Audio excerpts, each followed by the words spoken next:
నమస్తే అండి, welcome to అదిరేటి రుచులు. అదిరేటి రుచుల్లో ఈరోజు మనం ఏ అదిరిపోయే కర్రీ చేద్దాం చెప్పండి? కరెక్టే, ఆ థంబ్నెయిల్ మీద ఉన్నదే చేద్దాం. వంకాయ మామిడికాయ కర్రీ.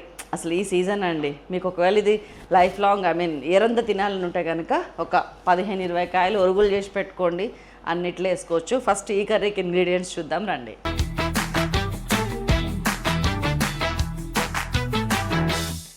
ఉల్లిపాయ, పచ్చిమిరపకాయ, కరివేపాకు, కొత్తిమీర, మామిడికాయ, వంకాయ, ఆవాలు, జీలకర్ర, మెంతులు, ఆయిల్, ఉప్పు, పసుపు, కారం. సింపుల్ రెసిపీ అండి ఇది. నేను మంచి కంచు పాత్రలో చేస్తున్నాను.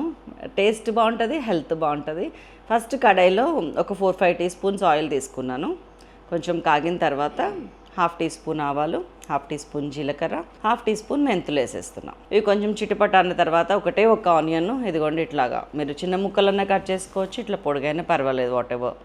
ఎందుకంటే వంకాయలు పొడుగు కదా, అందుకు కొంచెం ఆనియన్ మగ్గింది అని ఒక 2-3 మినిట్స్లో అనిపిస్తుంది మనకి. కొంచెం ట్రాన్స్పరెంట్ అయినప్పుడు కరివేపాకు కూడా యాడ్ చేసి మన తెల్ల వంకాయలని ఉప్పు నీళ్ళలో వేసి పెట్టుకున్నానండి. ఈ వంకాయ మామిడికాయ కర్రీకి ఏంటంటే నల్ల వంకాయ వేస్తే తొందరగా గుజ్జు అయిపోతుంది. సో తెల్ల వంకాయ వేస్తే ముక్క నిలబడుతుంది అనమాట. అందుకని తెల్ల వంకాయని సెలెక్ట్ చేసుకున్నా. సో వంకాయలు 1/4 కిలో వేసేసాను. కలిపిన తర్వాత ఒక 1.5 టీ స్పూన్ ఉప్పు వేసాను. ఉప్పు వేసి కొంచెం అటు ఇటు కలిపి మూత పెట్టి ఒక 5 నిమిషాలు మగ్గనిచ్చాను. తర్వాత ఇదిగోండి వంకాయ కూడా కలర్ చేంజ్ అవుతుంది చూసారా. ఇప్పుడు 4-5 పచ్చిమిరపకాయలు వేసేస్తున్నా.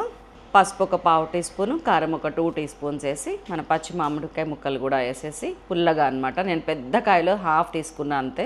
1/4 కిలో వంకాయలే కాబట్టి మీకు పులుపు ఎక్కువ కావాలంటే ఇంకొంచెం ఎక్కువ కూడా తీసుకోవచ్చు. కలిపి మనకి జస్ట్ వంకాయ మామిడికాయ ఉడకటానికి సరిపడా వాటర్ నేనైతే ఇక్కడ 50-70 ml తీసుకున్నా అంతే. వేసి మూత పెట్టేశాను. ఇంకొక 7-8 నిమిషాలు మామిడికాయ కూడా మెత్తపడేదాకా ఉంచి ఒక్కసారి ఉప్పు చెక్ చేసుకుందాం. ఇంకొక 1/2 టీ స్పూన్ పడుతుంది, ఇంకొంచెం కూడా పడుతుంది. వేసేసాను. అండ్ దెన్ కొత్తిమీర చల్లి దింపేశాను. దట్స్ ఆల్, అయిపోయింది. ఇంకేంటి, మీరు చేయటమే మిగిలింది. మీకు ఇంకా ఏం కర్రీస్ కావాలనేది కింద కామెంట్ చేయండి, నేను చేస్తాను. Thank you so much for watching.